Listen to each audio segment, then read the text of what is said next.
어제는 우리가 일제에서 독립하기 위해서 3.1 만세 운동이 있은 지 106주년 되는 날이었습니다. 106주년. 대단하죠? 처음에 이 만세 운동은 이제 종교인들 그리고 학생들 위주로 해서 시작되었습니다. 근데 이것이 점점 이제 일반 시민들도 참여하게 되었고, 그래서 1919년 3월 1일에는 이날을 기점으로 해서 이제 전국에 이제 이 만세 운동이 확장되게 되었습니다. 우리 의성 지역에서 만세 운동은 기록에 의하면 비안면에서 처음 시작되었다고 합니다. 그 비안면에 가면 그래서 기미 3.1 독립 만세 운동 경상북도 시발지 기념탑이라고 해서 이렇게 기념비가 있습니다. 그 당시 이제 우리나라가 이제 아직 남과 북으로 갈라지지 않은 그런 시대였기 때문에 우리나라의 신학교가 평양에 있었습니다. 이제 그 당시에 이제 평양 신학교 학생이었던 김원희라는 이 신학생 전도사님이시겠죠. 이분이 이제 평양과 서울에서 이 만세 운동이 일어나는 것을 보고 고향인 이 비안에 이제 와서 비안면에 있는 그 쌍계교회, 그리고 그 당시에 비안면에 공립 보통학교라는 것이 있었다고 합니다. 보통학교가 뭔지 모르겠는데 뭐 지금으로 치면 뭐 고등학생쯤 되나요? 보통학교가 있었대요. 그 학교 학생들, 그리고 안평면에 있는 괴산교회, 대사교회, 이 교인들 이제 함께 독립 만세 운동이 시작되었고, 그래서 우리 의성 지역에 이제 수많은 교회가 그 독립 운동에, 만세 운동에 참여해서 일제로부터 우리 의성 지역에 있는 교회는 참 많은 핍박을 받았습니다. 우리 덕지교회도 일제강점기 때 불타서 소실되었었죠. 의성 지역에 있는 수많은 교회들이 다 일제에 의해서 소실되고 불타고 다 해체되고, 그래서 일제는 한 개 면에 한 개 교회만 허락한다, 그 정책을 펼쳐서 우리 모든 우리 의성군에 있는 면에 있는 교회들이 다 불타 없어지는 그런 일들이 있었습니다. 여러분, 우리가 정말 그리스도인으로서 정말 참된 그리스도인이라면 나라와 민족을 참 가슴 깊이 사랑할 수밖에 없습니다. 왜냐하면 우리 그리스도인들은 두 가지의 그 인생의 목적을 가지고 사는 사람들입니다. 첫 번째는 하나님 사랑이고요. 두 번째가 이웃 사랑입니다. 하나님 사랑, 이웃 사랑. 이것이 우리 예수 믿는 사람들, 그리스도인들의 목적이에요. 인생의 목적이에요. 근데 보십시오. 하나님을 사랑하고 이웃을 사랑하며 살아야 되는데, 이웃 사랑의 아주 큰 총체라고 할 수 있는 이 나라와 민족을 사랑하지 아니할 수 없는 것이 바로 우리 그리스도인들입니다. 내가 하나님을 진심으로 사랑하면 그 하나님 사랑이 이웃 사랑으로 이어지고, 이웃을 사랑하다 보니 당연히 필연적으로 이웃의 총체인 나라와 민족을 사랑하게 되는 것이죠. 그래서 한국교회 성도들은 나라와 민족이 어려울 때마다 더 많이 기도했고, 나라와 민족이 어려울 때마다 더 행동으로 앞섰던 것이 우리 3.1 독립운동에, 3.1 만세운동에 앞장섰던 우리 신앙의 선배들, 그리고 오늘 우리의 모습이어야 합니다. 신앙의 선배들의 그 만세운동, 나라 사랑, 민족 사랑의 모습이 106년이 지난 오늘 우리 신앙의 후배들인 우리들에게도 그 나라 사랑, 민족 사랑의 마음이 그 불씨가 남아 있기를 바랍니다. 성경에는 나라와 민족을 사랑했던 인물들이 참 많이 나옵니다. 제가 기억하기로는 우리 덕지교회에 제가 와서 그리스도인과 나라 사랑이라는 제목으로 설교를 몇 번 했었습니다. 모세, 다니엘, 바울, 에스더, 느헤미야. 성경에 나오는 많은 사람들은 하나님을 사랑했기 때문에 나라와 민족을 사랑했습니다. 오늘은 또 다른 인물 한 명을 살펴볼 텐데요. 바로 여호수아입니다. 여호수아는 도대체 어떤 모습으로 나라와 민족이라는 이 공동체를 사랑했는가? 오늘 본문을 통해서 잠시 살펴보도록 하겠습니다. 여러분, 나머지라는 말 있잖아요. 나머지. 이 말은 참 서글픈 그런 단어입니다. 저는 학교 다닐 때에 경험했던 이 나머지 공부에 대한 안 좋은 추억이 있습니다.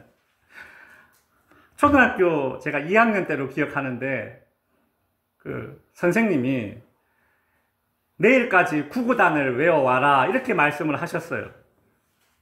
그 숙제를 내셨는데 제가 이제 제 딴에는 머리를 쓴 거죠. 에이 설마 구구단을 다 외워오라고 하진 않았겠지.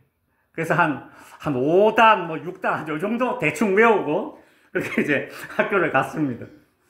근데 이날 이제 선생님께서 도대체 무슨, 필히 받으셨는지, 9구단, 진짜 9단까지 다 외우게 시키는 거예요. 제가 당연히 이제 외우는 숙제를 안 해갔기 때문에 다 못 외웠죠. 선생님께서 정말 그날 독한 마음을 먹으셨는지, 9구단, 다 못 외운 친구들은 집에 가지 말고 남아라. 이렇게 말씀하시는 거예요. 그래서 수업을 마치고 애들은 이제 가방 들고 운동장으로 탁 달려나가지 않습니까? 집에 가기 전에 한 2시간, 3시간 또 놀다 가야 되잖아요. 운동장에서. 막 공 차고 놀이터에 뛰어노는데 가방 들고 나가는데 제가 구구단을 못 외워서 이제 남았습니다. 보니까 저 같은 애들이 한 10명 이렇게 있었는데 선생님께서 그날 이래요. 야, 양초랑 마른 걸레를 다 가지고 오래요. 그러더니 여기 앞에 그 당시에 마룻바닥이었거든요. 마룻바닥에 다 무릎 꿇고 앉아. 그래 무릎 꿇고 딱 앉았더니 그 양초로 이렇게 나무를 드럭드럭 이렇게 양초를 칠한 다음에 마른 걸레로 막 그때 청소를 그렇게 했었거든요. 그래서 선생님이 자 양초를 칠한다. 자, 걸레로 문지르면서 지금부터 구구단을 외워온다. 이런 이런 식으로 구구단을 외우면서 이제 청소를 하게 했어요. 걸레질을 하게 했습니다. 제가 어린 나이였지만, 제가 2학년이었지 않습니까? 구구단은 보통 2학년 때 외웠거든요. 어린 나이였지만, 그날의 그 기분 안 좋음은 평소와는 다른 뭔가 부끄러움과 창피함의 수준을 뛰어넘는 뭔가 묘한 기분 나쁨이었습니다. 이렇게 걸레질을 하면서 구구단을 외우는 게 제 기억에 이건 창피한 것도 아니고 제가 나이가 좀 들고 나서 생각해 보니까 이게 뭐냐면 수치예요. 수치스러움이었더라고요. 그런 거예요. 나머지가 된다는 거는 그런 겁니다. 수치스러운 거예요. 치욕감도 들고요. 어릴 때 이렇게 나눠서 동네 친구들, 언니, 오빠들, 형들 놀아도 항상 쪼무레기들이 남지 않습니까?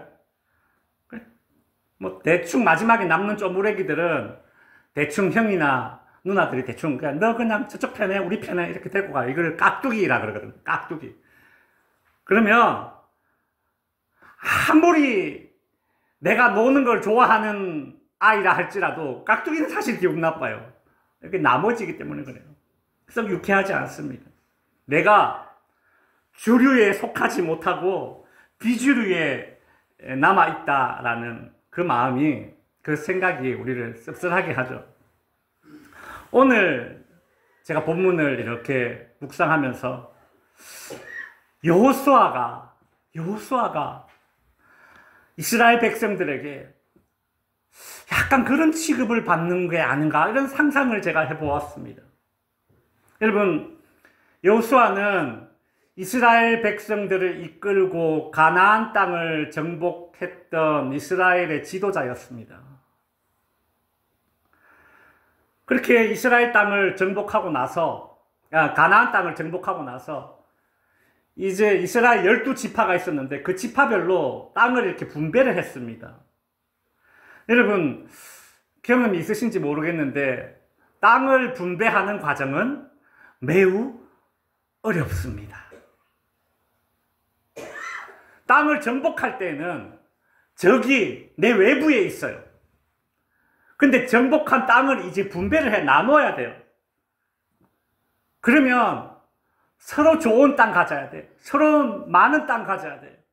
그러면 어떻게 돼요? 같은 동족끼리 이제 갈등을 겪을 수밖에 없는 것이죠. 부모님이 돌아가신 후에 유산 문제로 이렇게 얼마나 많은 형제, 자매들끼리 갈등을 겪기도 하지 않습니까?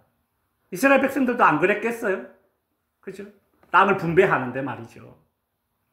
각자 자기의 위치에서 각자 자기가 했던 것들을 더 부각시키겠죠.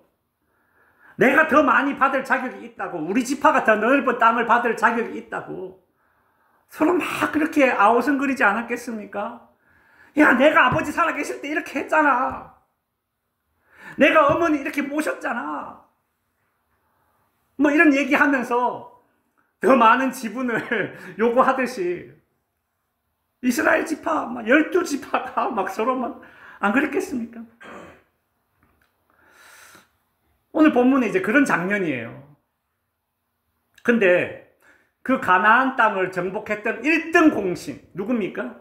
여호수아가 그 땅을 분배하는 과정이 분배받는 과정이 좀 이상합니다. 여러분, 여호수아는 1등 공신이기 때문에 가장 좋은 땅을 분배받아도 이 일을 제기할 사람이 없습니다. 안 그렇겠습니까? 여호수아가 1등 공신 아니에요. 근데 오늘 본문 49절에 보시면 이스라엘 자손이 그들의 경계를 따라서 기업의 땅 나누기를 마치고, 그러니까 땅 분배를 다 마치고 자기들 중에서 눈의 아들 여호수아에게 기업을 주니라, 이래 되어 있어요. 여호수아는 이스라엘 12지파 땅 분배를 다 마치고 난 이후에 그제서야 자기의 기업, 자기가 받을 땅을 분배받습니다. 그것도 어떤 따로 떼어놓은 이런 좋은 노른자위 땅이 아닙니다. 기존의 땅을 분배받았던 이스라엘 백성들 가운데 자기들이 여호수아에게 이 땅 여호수아 당신 가지세요, 이렇게 줬다라는 거예요. 이런 모습이 상상이 들죠. 어떤 모습이냐면 이제 어떤 아버지가 어린 아이에게 과자를 한 봉지 사줬어요. 이 아이가 좋다고 과자를 먹습니다. 그때 옆에서 아빠가 이렇게 보고 있더니 아빠 이랬더니 이 애가 이 과자를 줄까 말까 고민하다가 이렇게 반지 딱 부러진 것이 그거를 이렇게 주네. 이런 모습이에요. 이런 모습. 여호수아에게 자기가 가지고 있는 땅 가운데 뭔가를 줬다라는 거예요. 애들 주면서 또 생색내지 않습니까? 과자 부시래 딱 부러진 거 이렇게 주면서 지는 큰 거 먹고, 아빠는 부러진 거 이런 거 입에 넣어주면서 아빠가 맛있다 그러면 또 좋아가지고 막 이래요. 여호수아가 이스라엘 백성들에게 그 기업으로 그 땅을 받는 모습이 이런 것 같아요. 가장 많이 수고했는데 정복 전쟁이 끝난 이후에 나머지를 받았다는 거예요. 나머지 취급받는 거예요. 참 마음이 씁쓸합니다. 이게 제가 너무 이렇게 감성적으로 접근했나? 그게 아니에요. 여러분 50절에 보시면 곧 여호와의 명령대로 여호수아가 요구한 성읍 에브라임 산지 뭐요? 딥낫 세라를 주매 여호수아가 그 성읍을 건설하고 거기 거주하였더라 라고 되어 있는데, 여기 보시면 세라라는 말이 나오죠. 이게 땅 이름인데 여호수아가 받은 땅 이름이에요. 여러분 이 세라라는 말이 정확하게 나머지라는 의미가 들어있는 단어입니다. 나머지를 받았다는 거예요. 나머지를. 가나안 정복 과정에서 여호수아의 역할을 감안한다면 여호수아라는 인물이 자신의 몫을 땅을 받을 때에 나머지라고 불리는 그런 땅을 받아야 될 인물이 아닙니다. 모세의 후계자요. 이스라엘의 지도자인 여호수아입니다. 가나안 땅을 정탐했고 부정적인 보고를 했던 이 10명의 사람들은 다 죽었지만 갈렙과 함께 이 긍정적인 보고를 했던 그 두 사람 가운데 한 명 여호수아 아닙니까? 여호수아는 자신의 권한으로 제일 좋은 땅 차지할 수 있었습니다. 난 저기 강남 내 거 이렇게 또 가질 수 있었어요. 그러나 그렇게 하지 않고 나머지로 불리우는 그 몫을 받았다라는 겁니다. 이스라엘에서 최고 주류였지만 스스로 비주류의 자리에 들어가서 나머지를 달라고 했다라는 거예요. 나머지를 달라. 왜 그랬을까? 50절에 보면 그 이유가 나옵니다. 뭐예요? 여호와의 명령대로. 인간적인 입장에서 보면 여호수아는 참 하나님한테도 서운할 법합니다. 안 그렇습니까? 내가 제일 많이 앞장서고 제일 많이 헌신하고 제일 많이 수고했는데 하나님이 나한테 여호수아야, 너는 나머지 땅을 바꿔라, 그렇게 했다라는 거예요. 여호수아는 예 하면서 하나님의 명령이니까 하나님의 명령대로 세라, 나머지 땅, 그걸 받았다라는 겁니다. 하나님께서 공동체를 이끌어가는 지도자에게 요구하시는 것이, 여호수아에게 요구했던 것이 이거예요. 네가 충분히 좋은 것을 취할 자격이 있어. 그러나 너는 비주류의 자리에 가서 비주류의 몫을, 나머지의 것을 취하거라. 그것이 지도자가 할 일이다. 여호수아는 자신이 했던 그 어떤 공적들 다 뒤로 하고, 어떤 인간적인 정당성 다 뒤로 하고 하나님의 뜻을 이루어드리는 지도자가 되기 위해서, 그래서 나머지를 받았습니다. 여호수아는 하나님을 위해서, 공동체를 위해서 기꺼이 나머지를 받는, 나머지 취급을 받는 자리에 스스로 들어갔던 것이죠. 이스라엘 지파가 가나안 땅을 분배하는 그 과정에 있어서 여호수아가 먼저 이렇게 나머지 것을 취했기 때문에, 자기의 것을 주장하지 않았기 때문에 그 이스라엘 땅 12지파에게 땅을 분배하는 과정이 순탄하고 은혜롭게 진행되었을 것입니다. 성도 여러분, 이것이 여호수아가 자기 나라, 자기 민족을 사랑했던 방식입니다. 무엇입니까? 자기의 것을 주장하지 않고 스스로 나머지 취급을 받는 자리에 들어가서 희생했다라는 것이죠. 공동체의 평화는 항상 그런 식으로 이루어집니다. 우리 예수님께서 하늘의 영광 보좌를 버리고 이 땅에 오셔서 인간의 모습으로 오셔서 죄와 사망의 그늘 가운데 있는 평화라고는 누릴 수 없는 이 땅의 인간들에게 구원과 평안을 주셨듯이 공동체의 평안은 항상 내가 먼저 비주류의 자리에 들어갈 때, 나머지 취급을 받을 때, 그때 공동체의 평화가 이루어지는 것이고, 여호수아는 이것이 하나님의 명령이기 때문에 기꺼이 순종하였던 것입니다. 성도 여러분, 여호수아처럼 하나님의 마음을 알아서 우리 모두는 나의 것을 주장하기보다, 우리의 것을 주장하기보다 나머지의 몫을 기꺼이 받아들이고, 그러므로 내가 속한 공동체에서, 그곳이 가정이든 직장이든 교회든 나라든, 그 공동체를 진정한 평안과 화목으로 이끌어갈 수 있는 저와 여러분이 될 수 있기를 주님의 이름으로 축원드립니다. 기도하겠습니다.